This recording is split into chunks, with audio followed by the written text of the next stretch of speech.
What's going on, y'all? Taylor here with y'all 106.7. Today we are joined by country music singer-songwriter Mr. Craig Campbell. Welcome back to y'all. Glad to be back. How you feeling today? Oh, I'm feeling great. It's been a great few weeks here lately, just getting ready for this show coming up, and just I've had some great shows, and I feel good.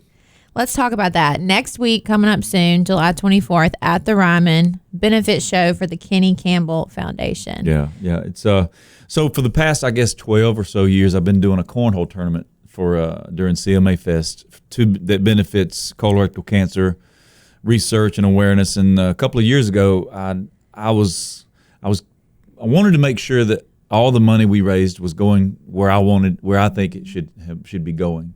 So we started our own 501c3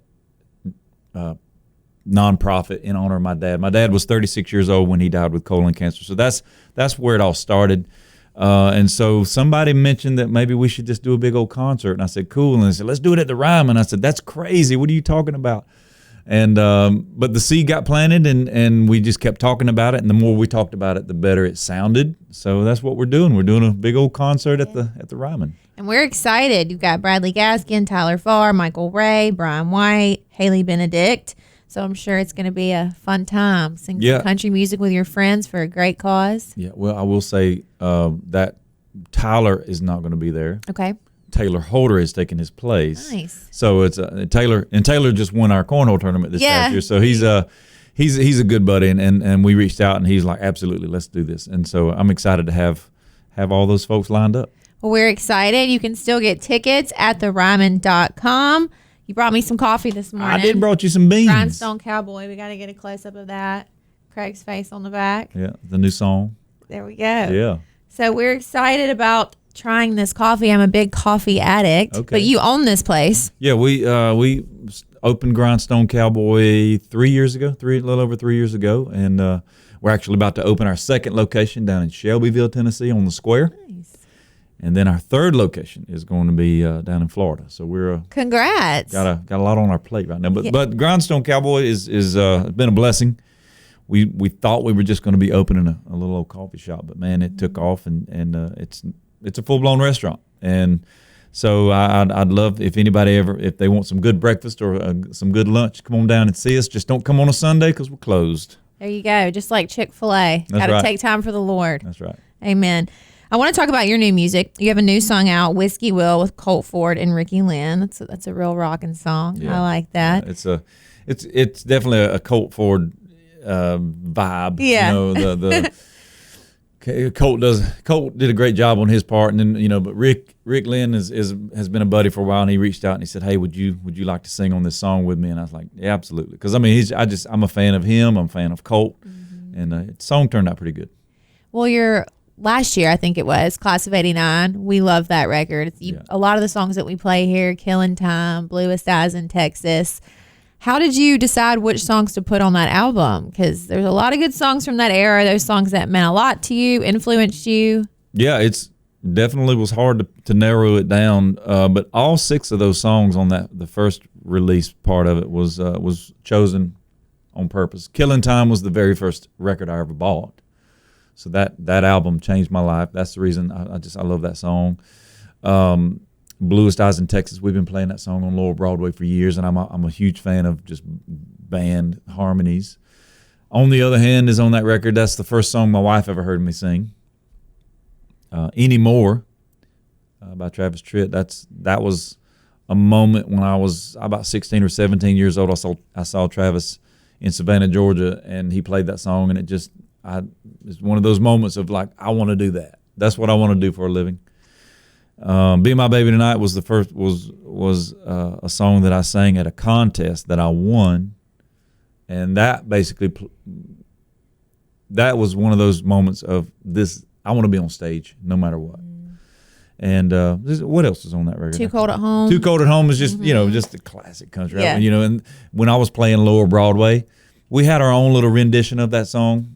And when I was playing Lower Broadway, that truly was one of our most requested songs down there. So just every song was special. Well, we love them all. And all of your original songs, so good. Outskirts of Heaven, Out of My Head's probably one of my favorites. Okay.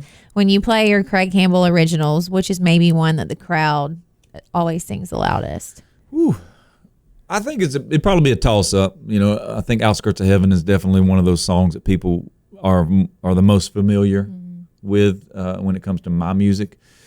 And if it's not that, it's the polar opposite of that song called Fish. Fish, I love Fish. That you know, that's most of the time when I'm doing a show that song, like somebody will scream that title out within 2 or 3 songs. And so those 2 songs get, I would say, the most people sing along to. Fish is such a fun song. I've been seeing on socials you've been singing with your daughter. Yeah. She's incredible. She is. She's awesome. You got a star on your hands. I think so. You know, we crack a joke every now and again about her being our retirement plan, but I'm not joking. She is super talented. I think she's got what it takes. We just gotta figure it out and get her on that path. Yeah. When did she start showing interest in being like Dad, the music side? I would say she's been, you know, I knew at a very early age, 2 or 3 years old, that she had this, I mean, crazy pitch, even at that young of an age. I'm like, God, how in the world is she being able to do the things she's doing with her voice at this age? But it wasn't until probably 2-3 years ago that she really started saying, "This is what I want to do." And so when I started seeing those signs, I bought her a little interface, bought her a microphone, bought her little computer so she could make music. She's recording her own music in her bedroom. Wow. Now, so she loves it. She's definitely been bitten. Yeah. By the music bug, and so we'll see. Well, it's in her blood. You have 2 daughters, right? 2 daughters. So I'm having a girl. We were just talking about that. I need some parenting advice for raising some girls. Oh man, the girls, as a dad, I mean, I can tell you what, like as a dad, I think the being a girl dad is the best, especially up until about 9 or 10 years old. It's the absolute best. And I got 2 great girls. They make it very easy to be a dad. And so, but when they start crossing over into womanhood, it's a little different. Yeah. But we're still great friends. And so my advice is just roll with it. Yeah. I mean, you'll be the mom, so it's a different connection than what I have. I try to be a good example as to who you know what a man should be in their lives, and so that's what I do. But you'll figure it out. I'm sure you blink and then you're a teenager. Oh my gosh, you're dating. What is this? It's pretty wild. You know, I got a 17-year-old now, so she's asking for things that in the last couple of years I would have said no to. Yeah. But now it's like, oh, she's so close to being a full-blown adult, and so I'm like, I guess I need to loosen the reins a little bit. I feel like when you're younger and your parents try to tell you things, you're like, oh, they don't know anything. But then you grow up and you have kids yourself, and you're like, your kids are probably thinking the same thing about you. Absolutely. And I'm saying, I catch myself all the time saying things that my parents told me. I'm like, oh my God, here I am my stepdad. Yeah. Yeah, it's wild. That's great. So what does the rest of 2025 look like for you? We working on any more music? Well, no, 2025, we're hyper focused. Got the new song Missing You out right now. It's climbing the chart. As an independent artist, it's tough. But I got a great team, and we're doing some really cool things. We're actually competing, and it's nuts how little old Craig's over here running a song up the chart right alongside Warner Brothers and right alongside Universal, and it's fun. It's I don't like necessarily writing those checks every month, but but I've missed the hustle of working a song at radio. So it's been a lot of fun. We're getting super close to charting with Billboard. So that's what 2025. We're gonna stay focused on getting Missing You up the chart, and then I got a lot of tour dates. Got the Ryman show, and just the summer looks in school, and girls have volleyball. It's just it's pretty much the same. Well, sometimes being an independent artist these days is almost better because you have a lot more creative freedom. You want to drop a song, you can drop it whenever you want. Yeah. You don't have anybody telling you what to do. And you're crushing it on socials. I love your content. We try, and the just being independent. Definitely, I compare it like, first of all, just I can't tell you how deflating it is when you have a great idea and you're signed to a record label and you come into the office and you're like, hey, I got this idea and let's do this, and then you run it up the flagpole just for somebody to say, oh no, we're not going to do that. So I love having that control, but also just being independent and being able to make those decisions is kind of like a speedboat compared to a cruise ship. I can spin my boat around and go the other opposite direction at the blink of an eye.